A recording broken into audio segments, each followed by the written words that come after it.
Good morning, little treasures. Happy Wednesday. I am rather excited today because I'm actually going to go down the hill for the very first time in almost a whole month. So I have to get new tires on the car, but we've been building our bird sanctuary and I told you about it. We're going to show you, we got part of it in here yesterday. What do we have here, Soph? It's a window bird feeder, so like if you're really still, birds can come over here and eat them, and you can like watch them. So like it's pretty cool. It's pretty cool. Oh yeah. So where do you want to sit to watch the birds? In your lucky spot. Oh, they're going to sit in my lucky spot. They're going to come in and steal my awesome window seat. I just bet you. So, you know, if you have to be at home, well, why not make home as cool as you can? So thank you, Ryan, for getting us that. And Sophie, why don't you go on over and show them the other bird feeder that came yesterday. This one's also cool because if squirrels come, they can't get the food, so like they'll just plop down. And why can't they? Can you show them how it moves? It's not moving. Grab the whole cage and pull it.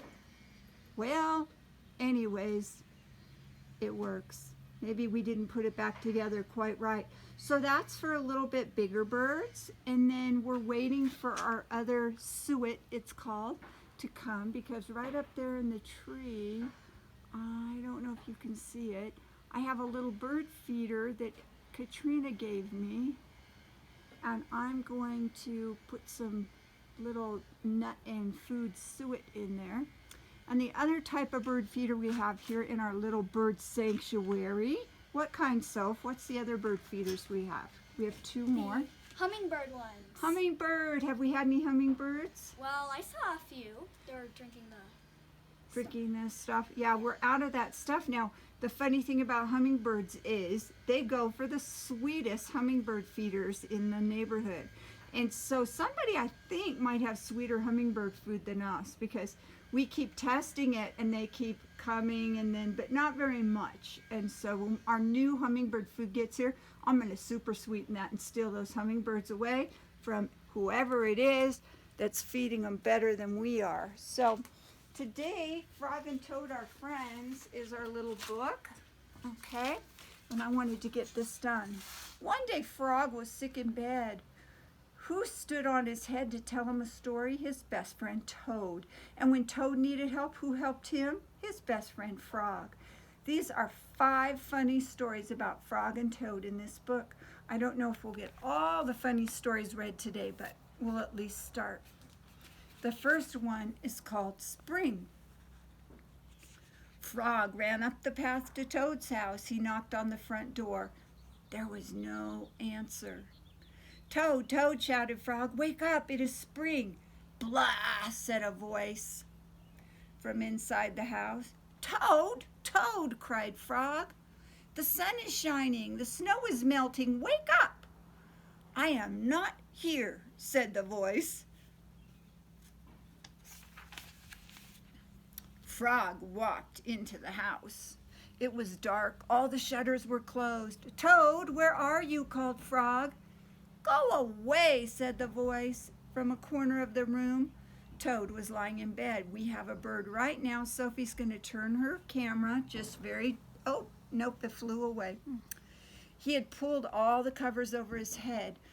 Frog pushed Toad out of bed. He pushed him out of the house and onto the front porch. Toad blinked in the bright sun. Help, said Toad. I cannot see anything. Oh, don't be silly, said Frog. What you see is the clear, warm light of April, and it means that we begin a whole new year together, Toad. Think of it, said Frog. We will skip through the meadow and run through the woods and swim in the river. In the evenings, we will sit right here on this front porch and we will count the stars. You can count them, Frog? Said Toad. I will be too tired. I am going back to bed. Toad went back into the house. He got into the bed and he pulled the covers over his head again. But Toad, cried Frog, you will miss all the fun. Listen, Frog, said Toad, how long have I been asleep? You have been asleep since November, said Frog.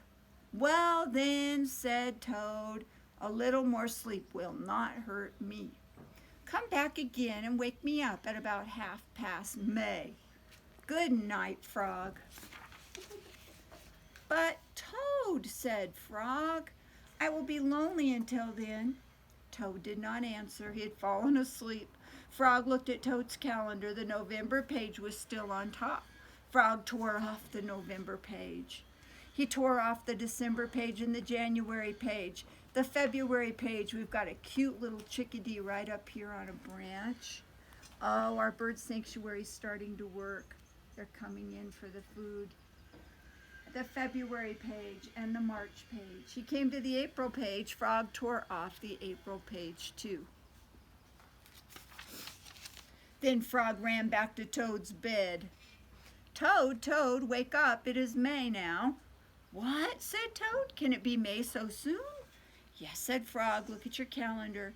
Toad looked at the calendar. The May page was on top. Why, it is May, said Toad as he climbed out of bed. And then he and Frog ran outside to see how the world was looking in the spring.